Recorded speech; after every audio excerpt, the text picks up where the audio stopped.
वैसे तो सब जानते हैं कि 26 जनवरी को गणतंत्र दिवस मनाया जाता है, लेकिन क्या आपको पता है कि इस दिन को कभी स्वतंत्रता दिवस के रूप में भी मनाया जाता था? जी हाँ, असलियत में जब हमें आजादी भी नहीं मिली थी, तब 26 जनवरी को जो तारीख थी वो स्वतंत्रता दिवस की तारीख तय कर दी गई थी। चंडीगढ़ दिन भर आज आपको बताएगा कि आखिर कब तक और क्यों 26 जनवरी को स्वतंत्रता दिवस के रूप में मनाता जाता रहा। दरअसल साल 1950 से पूरे देश भर में 26 जनवरी को गणतंत्र दिवस के रूप में बड़े धूमधाम से मनाया जाता था।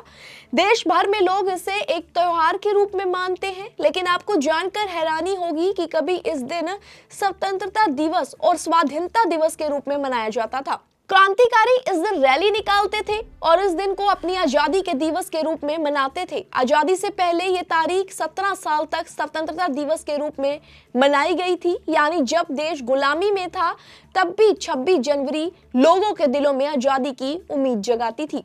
कैसे बना 26 जनवरी आजादी का दिन? इतिहासकार अनूप शुक्ला का कहना है कि 1929 में भारतीय राष्ट्रीय कांग्रेस के लाहौर अधिवेशन में पूर्ण स्वराज का प्रस्ताव पास हुआ। इसका मतलब साफ था कि अब देश अंग्रेजों से आधी अधूरी नहीं बल्कि पूरी आजादी चाहता है। तय हुआ कि 26 जनवरी 1930 को देश भर में आजादी की औपचारिक घोषणा की जाएगी। अंग्रेज भी इस पर राजी थे और आधी अधूरी आजादी देने पर भी राजी थे।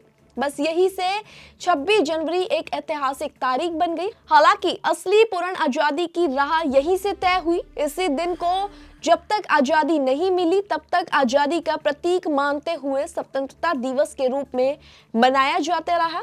जब आजादी मिली तारीख हुई 15 अगस्त, तो उसके बाद से तुरंत बाद नहीं, कुछ समय बाद से ही 15 अगस्त को स्वतंत्रता दिवस के रूप में मनाया जाता रहा।